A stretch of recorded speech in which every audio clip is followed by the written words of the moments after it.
Okay, I'm testing out the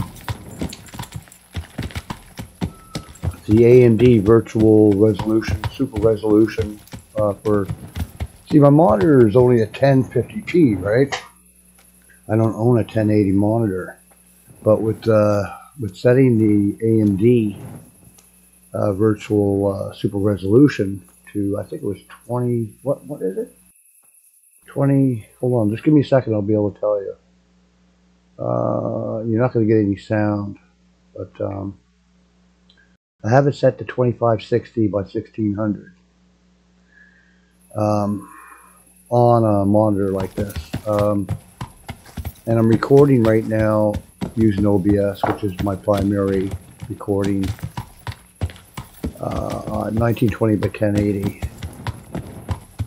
And you know what? I'm surprised by the amount or the. Right now I'm in, because I normally would get hit very, very heavy for frame rates at Rate. I think it's Rate, yeah.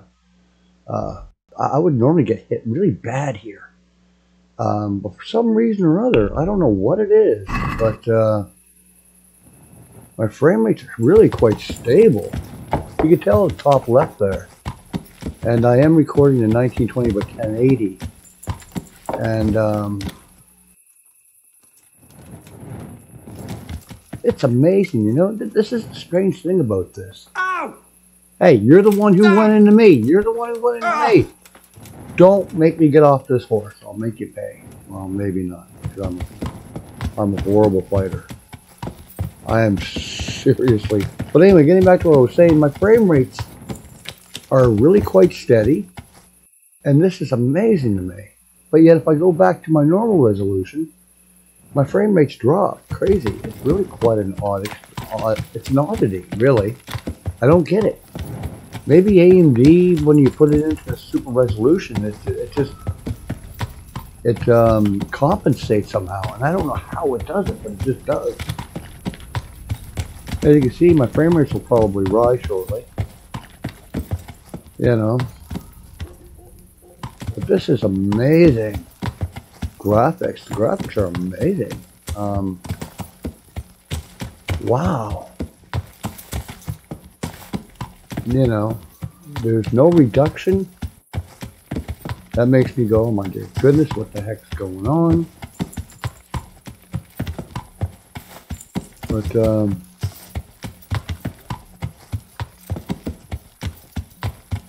it's locked at 60, well, because, I mean, my monitor is only 60 hertz, so you can only go to 60, really, to get a,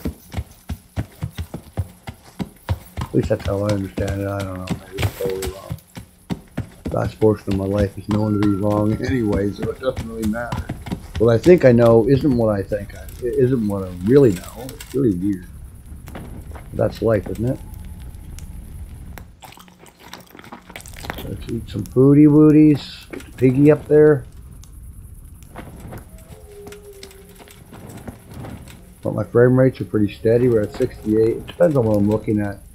It's a real sad fact that this particular developer, although they've made a really wonderful game, it's one of my favorite games of all time, but they went ahead and they didn't optimize the game.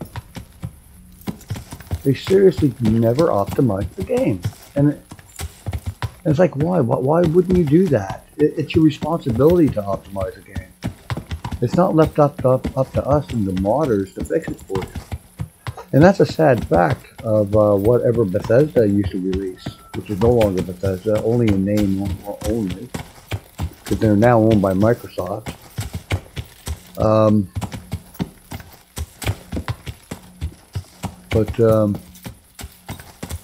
Why is it always left up to the modders to fix a developer's game? They don't even, you know, it's as if I went ahead and I hired someone to put a new roof on my house, only to find out they only did, you know, the first little bits of work and then left it up to me to have to finish and give them the full payment. I mean, it's ridiculous, and that's the way developers are and publishers. In this gaming industry, it's left up to us to have to do the work for them. And, you know, We pay them full price to do a quarter of the work, and it's left up to the rest of us to fix it for them, to do it. I mean, where does the industry get off being like that? It's beyond me. You know, back in the early days, to the early 90s, late 80s, early 90s, well, I tell you, when you were a developer, you were looked upon, you know, as being, you know, a part of a select group of people. You know, today's developers have nothing on the old timers. I mean, today's developers, I highly doubt they could do anything. You know, because back then, the earlier developers, they had to design their own software. They had to design their own ways to work the hardware in order to get what they wanted to have done. I mean, these guys are smart back then. Today's developers, they're pathetic. They really, truly are pathetic. They have a game engine presented to them, already created for them. You know, they don't have to really put their minds together to come up with a new technology. It's already there for them. I mean, and yet today's developers, they think that they're God's gift to the world. And it's like, you're not. Hell, I have more respect for plumbers, mechanics, employees at Walmart. You know, the people that just work down the road from me here. I mean, I have more respect for them. You know? I have far more respect for them. Today's developers are pathetic, and they really are pathetic. Now, when I say that, I'm not saying all developers, because there are a select few, and yes, I'm using the word select here, that there are a few developers which are, man, I'm telling you, they're solo developers. They live at home. You know, they have their normal lives, and they're doing this, and they're still updating their games on a regular basis. You know, and I pull my hat off to them, because it's, you know, they don't use stock assets. They do their own work. You know, and they take pride in what they do. But that is so few. It's very, very few people. There's very few developers that way in this day and age. Anybody in here? Hello? Hello?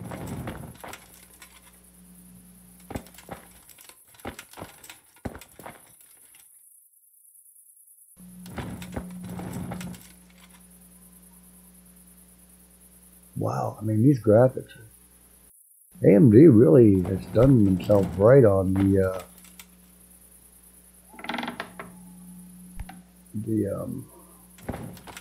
super or virtual super resolution. This is wonderful, actually. I always loved this game, but I didn't like what the developer did. They just did what they had to do, put a few band-aids here and there, and left it up to, well, those of us to either, one, leave it to the modders, which they did, in order to find the proper settings and make new graphics, pretty much, lower the resolution of the graphics. And,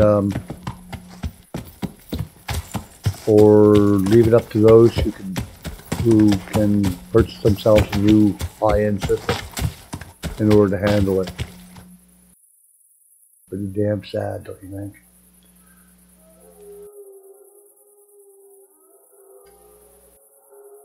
Okay, facts. There you go, folks. This is just another test video. Bye for now.